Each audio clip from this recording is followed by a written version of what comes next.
Teams make their final moves before the playoffs. Are the Lakers playing too fast and too loose with their 3 seed? Who wants to play the Pacers and who wants to play the Knicks? Who needs their star guard back more, the Bucks or the Nuggets? I'll ask Matt and Hayes all of that and more today on Locked On NBA.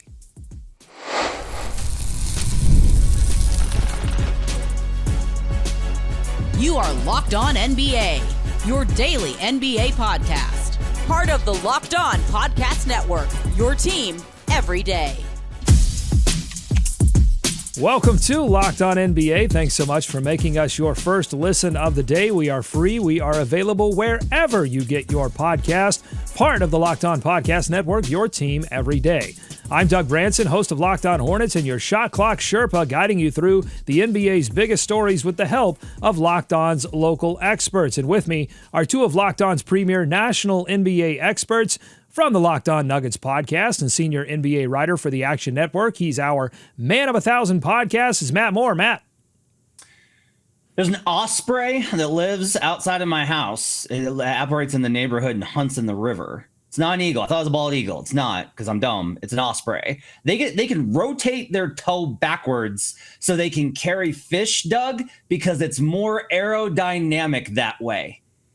Wow. That's Matt Moore's animal fact of the day. That's an incredible one, and it speaks to the beauty of evolution. So, Matt, which team do you think has evolved most this regular season into something completely different? And you can't say the Lakers. I'm going to take that one away from you. That's the easy one. Which team has evolved more? The Lakers are like a cyborg. They just got like a robot arm given to them and now just get to destroy everything. Let's go to the Cavs. They've just evolved, I think, so much in terms of how they operate this season, transforming into this elite offense, switchable defense. They're a lot more versatile. I think the Cavs have done a good job of that. I think the Bulls have as well. We've got the host of the Locked On Bulls podcast, our Prince of Petty. It's Hayes. I'd put the Bulls in there for a team that's evolved. At least they've grown 2 new arms in Kobe White and Josh Giddey.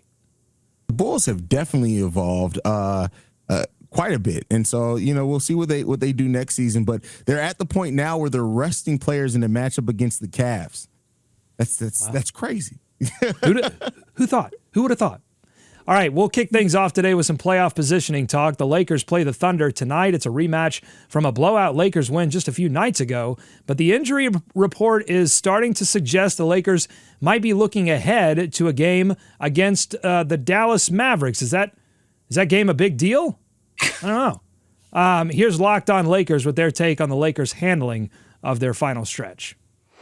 Chances certainly, I think, of going in and beating Oklahoma City again after they dismantled them so thoroughly on Sunday, the Thunder would be highly motivated, to say the least, to come out and put up a different result. Wednesday's game is going to be incredibly emotional. It's going to be incredibly draining. And with all that in mind, I think you don't want to set yourself up for a game on Wednesday or Tuesday. If everybody plays, you could still lose in Oklahoma City, and then turn around and put yourself at a disadvantage, because Dallas will be rested in that game and supercharged from an emotional standpoint. So I get what they're doing. I don't consider this playing with your food. There's a risk to it, but I think it's also strategic. All right, Hayes, what do you think? The Lakers, they need 2 wins to clinch the 3 seed. Should they care about that? Should they prioritize health over seed? Should they prioritize health over sweet, cold revenge against the Dallas Mavericks? Revenge is always the thing that come on, I'm the Prince of Petty. Get the revenge.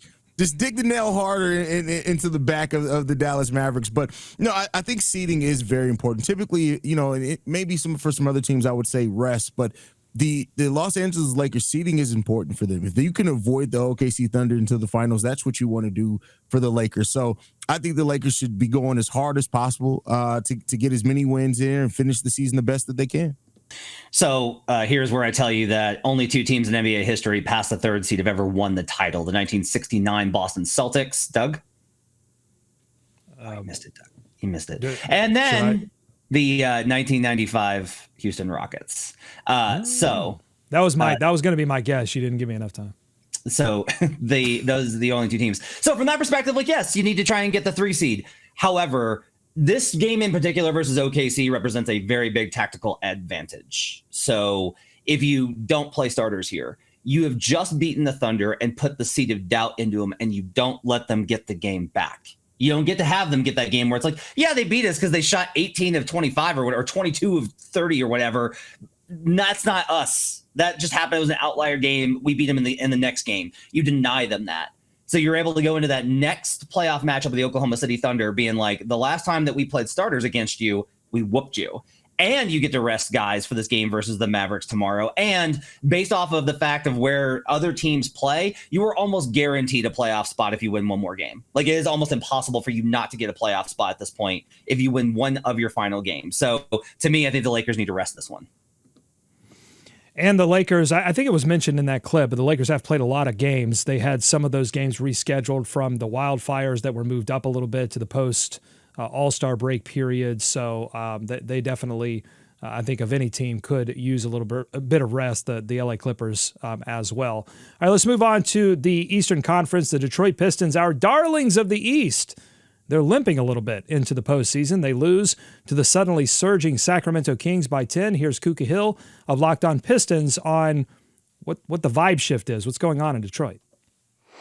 They did not play well enough to win in this second half. They lost lack of focus, did not play good defense at all. But there has been a lot of times lately where they seem to go offense over defense, and I don't remember it working once.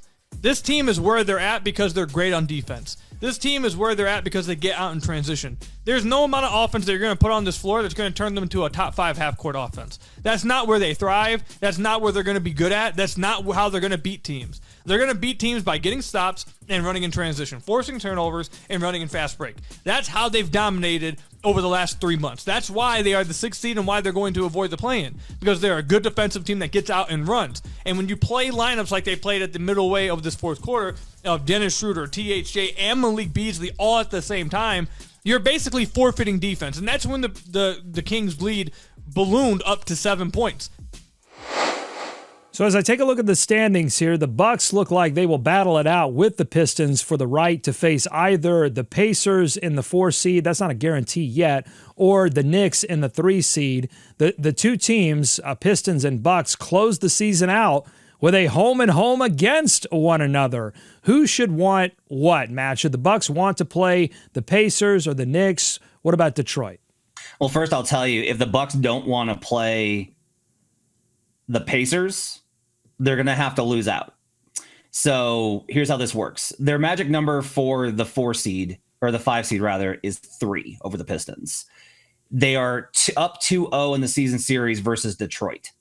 If they win one game versus Detroit, they win one, Detroit loses one, and they clinch tiebreaker. That's the 3. If they win either of the games versus Detroit, they lock the 5 seed and will play Indiana and then have Cleveland in the second round.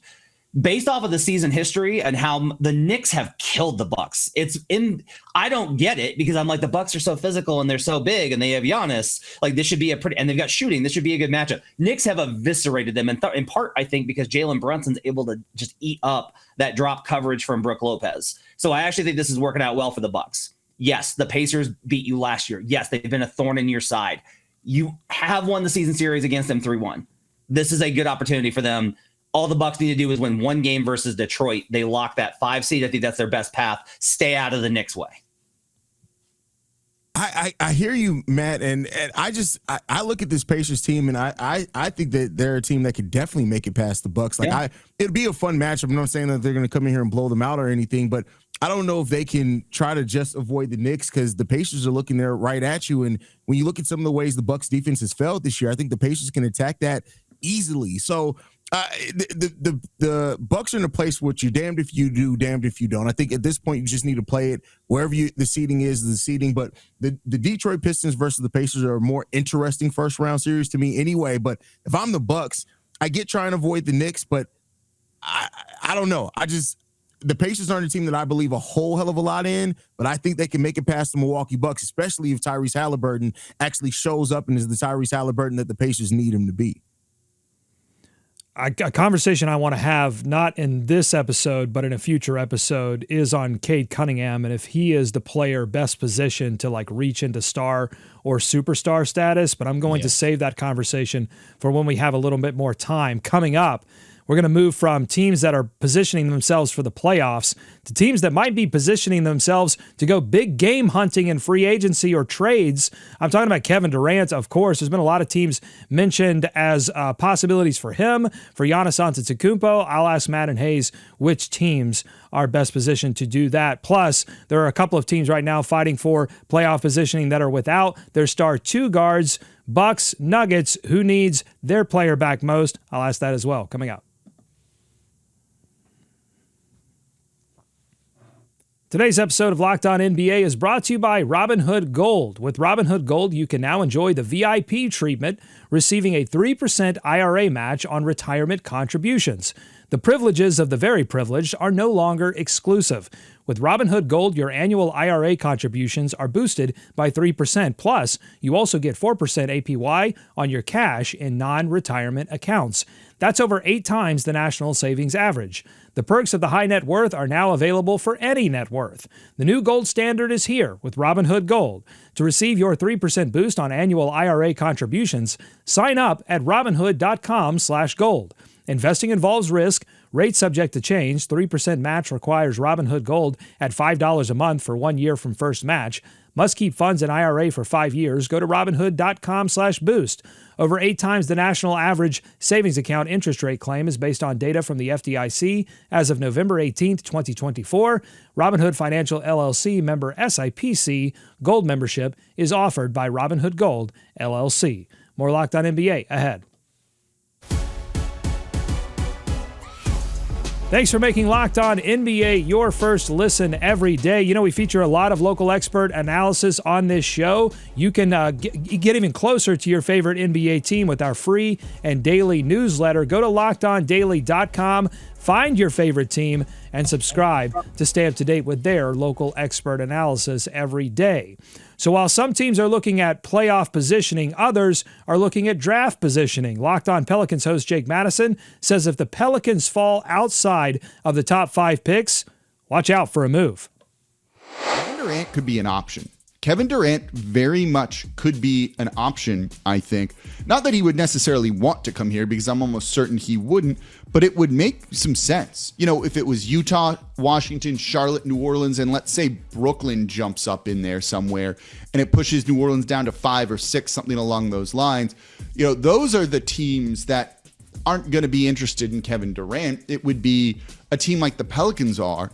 You know, could you give the Phoenix Suns a slight jump on a rebuild? Like, they're in a bad situation. I don't think they're going to get as much as they are expecting for Kevin Durant, and they gave up a lot for him. Could you move the 6th overall pick and maybe CJ McCollum for Kevin Durant? And I think the answer to that could be potentially yes. And while Durant's old, look, if you're trying to just go for it, like send it, go for it, that's the move.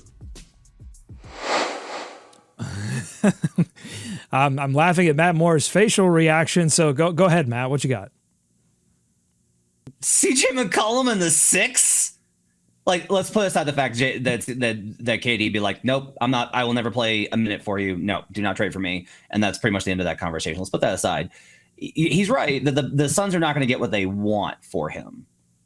CJ McCollum in the 6th pick, like, great draft. Don't get me wrong. That could be a really good player. CJ McCollum in the 6th? No. Also, the Pels can't be adding up. Like, they can't. They cannot do this. You especially can't add an aging player to a roster whose biggest problem is health. You can't do that. Like, the reality here is you either need to completely tear this down and go to the teams that are in. If you're 6th, you need to be like, I know it would hurt. You need to be like, we'll give you Trey Murphy and the 6 for the 3 and one of your good young players. That's the type of move that you need to pull the trigger on. And like, Trey's awesome. Trey's incredible. But like, that's where you're at in terms of needing to reconfigure this. If you want to go for like a bigger move, you got to find a guy that you think is a star player who's not one now. You got to look around the league and try and find a guy that you think is a star player that you could acquire with some of these players that you have and try, or a draft asset and try and go get one of those guys who's under the radar. You have to buy low. You can't buy a premium asset like Kevin Durant and have it work out in New Orleans. It is not viable. So, Hayes, Matt and Jake both alluding a little bit to the idea that KD wouldn't necessarily be fond of going to New Orleans. Matt saying he may say, I'm not going to play a minute for you. But how much leverage do you think he's going to have in these future trade negotiations? It seems like he had a little bit at the deadline, but with how difficult it's going to be for the Suns to find a deal that's going to make some sense relative to how much they gave up to get him, how much leverage do you think Kevin Durant will have on his next location? I think he's going to have a little bit. I mean, if I'm not mistaken, I'm looking up real quick. Kevin Durant has 1 year on his contract after this year?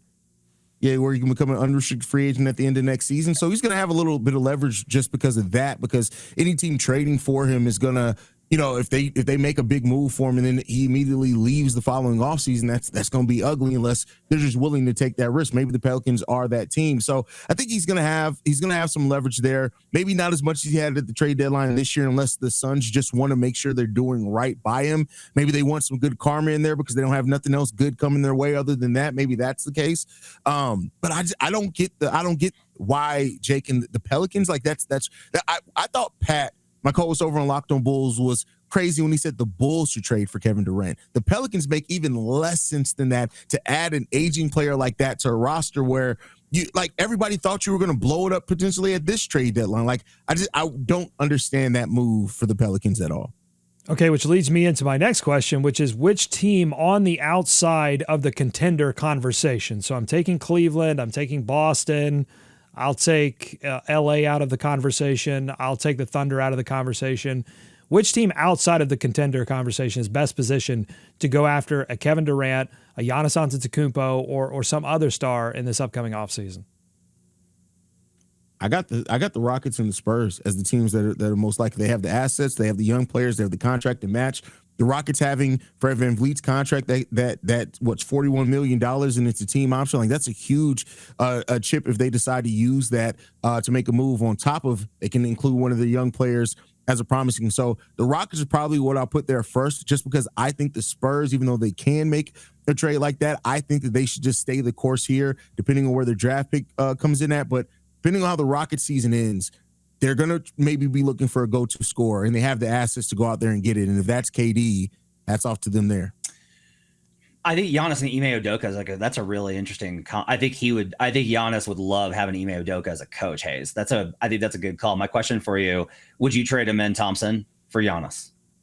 No. Okay, so that's that I think is going to be the line there, where they're going to be like, no, we have to get Amen. They'll be like, Jalen Green, we want Amen Thompson. Jalen Green, and that's going to be Jabari Smith Jr., and that's going to be a little bit of a problem, I think, for those negotiations. There's one team I think that's on that's actually a good team, and then there's a team that's not a good team, and I think they're both interesting. Memphis, I think, is a really interesting one. So let's remove the Jock conversation. Let's just put that aside. Let's assume that that he means a lot to the city. Let's put him there. Jaren's their best player. You've got Desmond Bane on a large contract. Dez had a very down year, and I think Dez has probably some of the biggest upside in terms of he could take over a larger role with another team and probably be a star player. So if you add him to a major team that's trying to contend that has a team like this, you're probably still going to wind up in a pretty good spot. If the Suns, Kevin Durant for Desmond Bane, probably helps both teams a lot more than it looks like, especially if you throw in a young asset. Toronto's the other one, where I just look at Toronto and it's RJ Barrett, Scotty Barnes, maybe you are willing to flip out Brandon Ingram if there's an upgrade over there. Emmanuel Quickly, they have good young talent and they have draft equity that they haven't used to move out. They have a lot of opportunity there. Getting guys to buy in Toronto is tough, but if you're hey, we've got Scotty Barnes and this draft pick and Brandon Ingram, who can we go get? Those, I think, are the two most interesting options. Where do the Mavericks factor into this scenario? Because they're going to be without Kyrie Irving for most of the next regular season. They'll have AD, and I think they'll want to win as quickly as possible. Where do they factor into all of this? What's the highest risk, lowest upside player that's signed to Nike? That's it. That's the equation you have to figure out. And the answer is probably Kevin Durant. It is interesting. You mentioned Rockets and Spurs, Hayes. It does seem, and I'll throw the Mavericks in there too, it does seem like the axis of the NBA offseason. Texas. It looks like it's going to be Texas. All right, coming up on the Locked On NBA podcast, two guards missing for their teams, the Bucks and the Nuggets, Damian Lillard, Jamal Murray. We got updates on both of them. One early this week, one late last week. We'll give you those and ask which team needs our two-guard more. Plus, we've been recapping the season this week on Locked On NBA with our storyline draft. Matt and Hayes will make their picks for the top storylines, most interesting storylines from this past NBA regular season. That's coming up on Locked On NBA. This show is sponsored by BetterHelp. Taking care of your mental health is just as important as taking care of your physical health. But traditional in-person therapy can be expensive, often ranging from $100 to $250 per session. That's where BetterHelp comes in. With online therapy, you get quality care at a price that makes sense, saving you time and money. Therapy isn't just for life's toughest moments. It can help with everyday stress, learning how to set boundaries, or developing positive coping skills.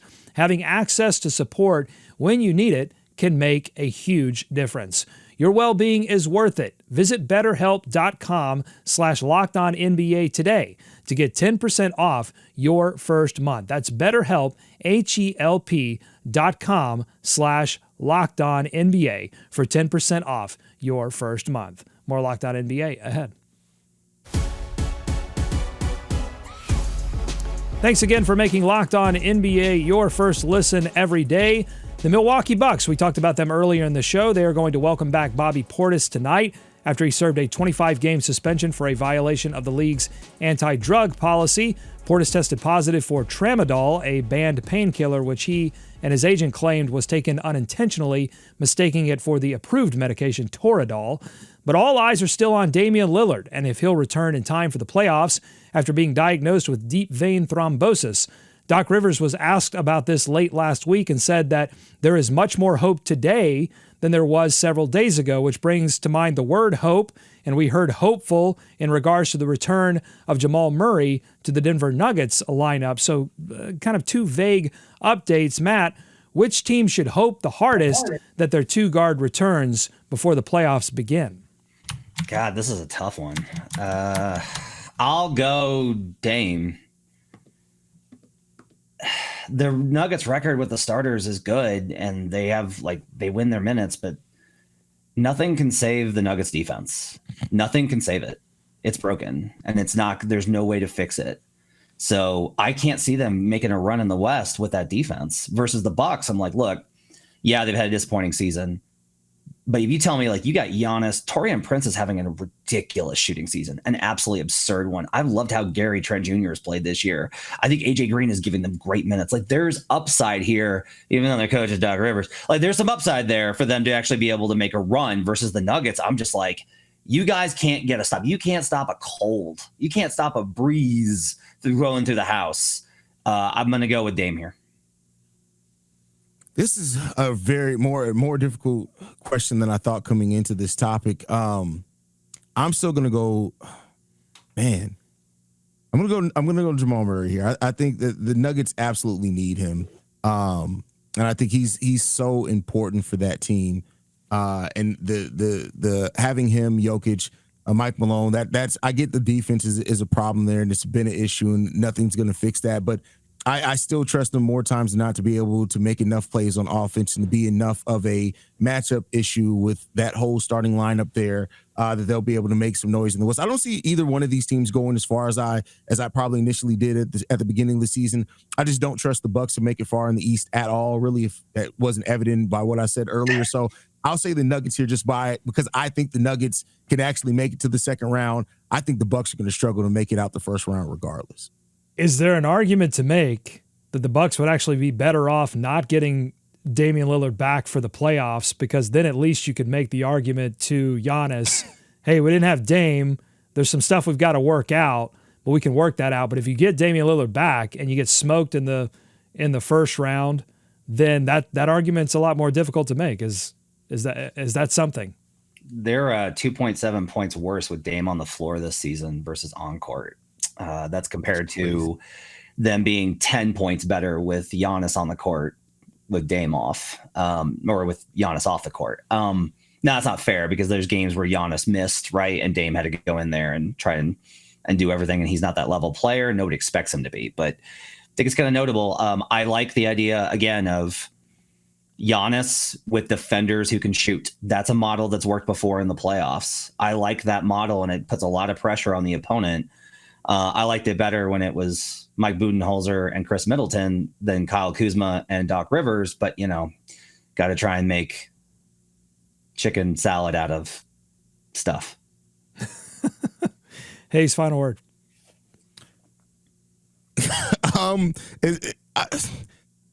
I don't believe Doc Rivers is a big reason why I don't believe in the Bucks. Yeah. And so Matt's constant digs at Doc Rivers. I completely agree with that. And the Kyle Kuzma trade, at some point when we look back at all these trade deadline trades, at which ones worked and did not work for this team at all, that Kyle Kuzma trade's looking mighty shaky, man.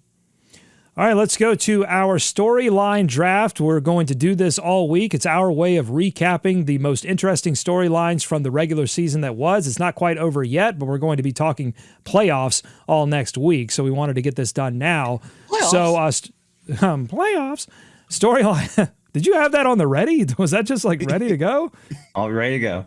Did you have do you have a button, like an easy button that just does the playoffs sound? Oh, natural. Oh, that was you. Oh, wow. That was good. I mean, you had me fooled. I thought you were the Colts head coach. All right. Let's do the storyline draft. I don't think we're going to do this snake draft style. I think I just want to keep it. We're just going to do it like the NBA draft.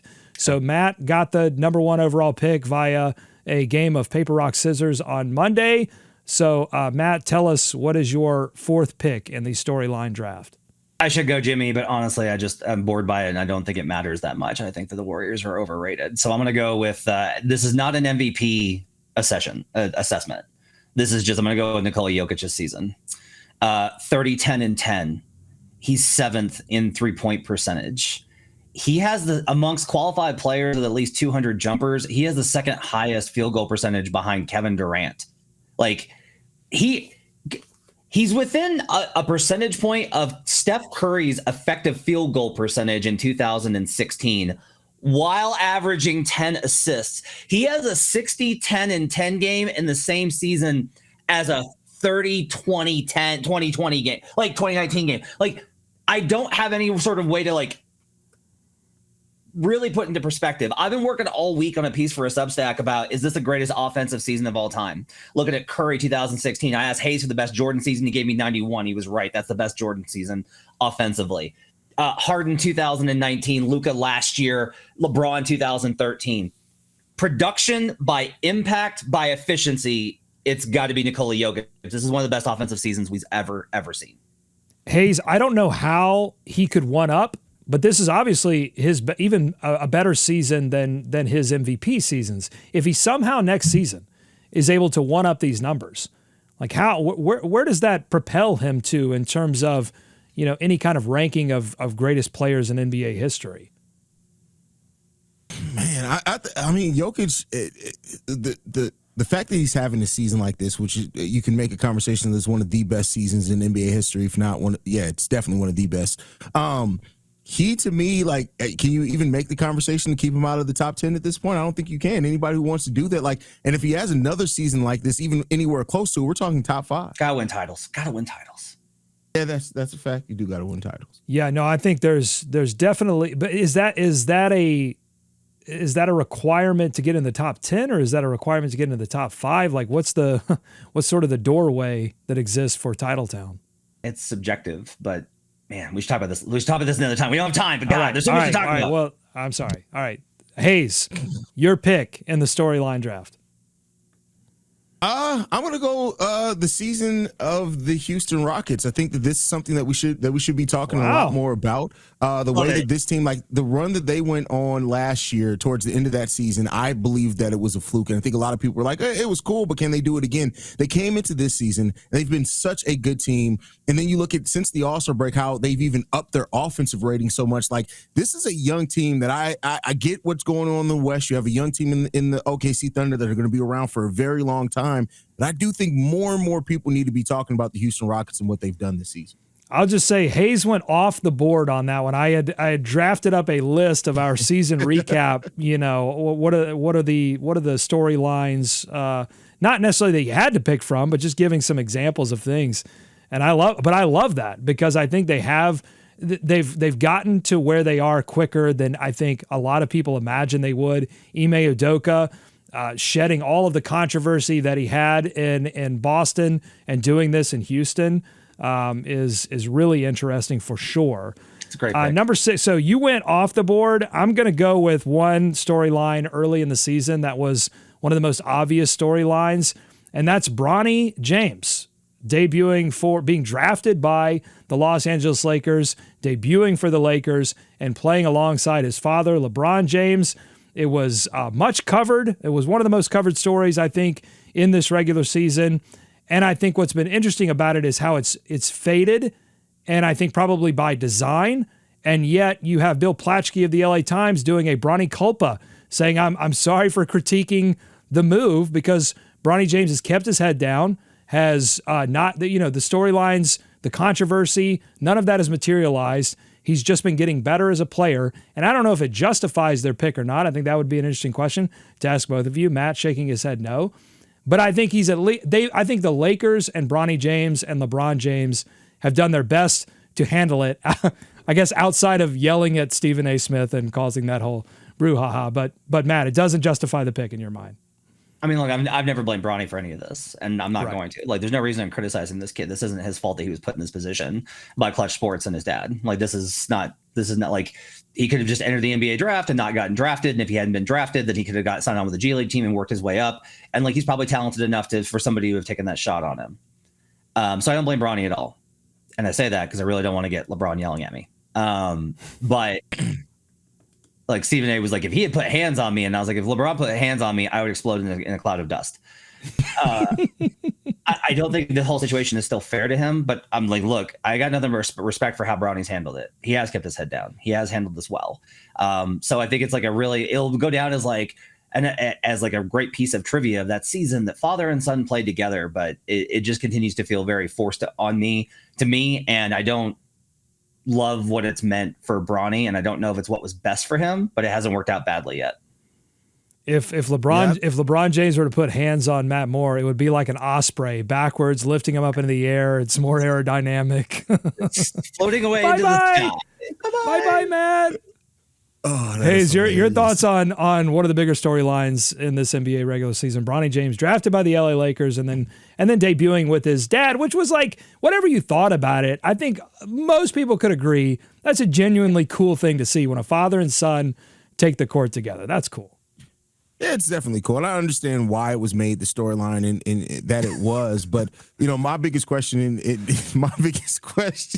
coming into the season was like, would Bronny have been better to go to a team that just wanted to focus on developing him? That was the biggest question, and how the Lakers are going to do that. But it does seem like they are putting in the time, the work, the effort. He's developing, and that's the most important thing. But I think being away from that circus probably would have ultimately been better for him. But again, I can't hold that against Bronny at all.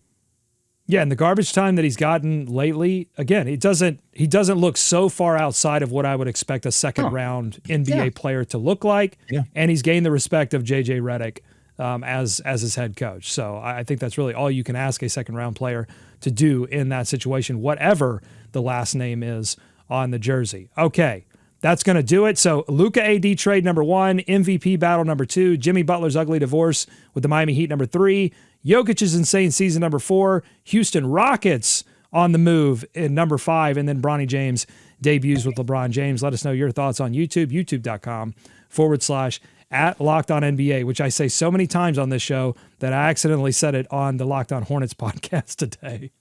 That's going to do it for this edition of Locked On NBA. If you like what you heard, make sure you subscribe to us wherever you get podcasts and on YouTube. Thanks so much to Matt and Hayes for their expertise every day. Thank you for making us your first listen. Enjoy tonight's action and be kind to one another. We'll see you right back here tomorrow on Locked On NBA.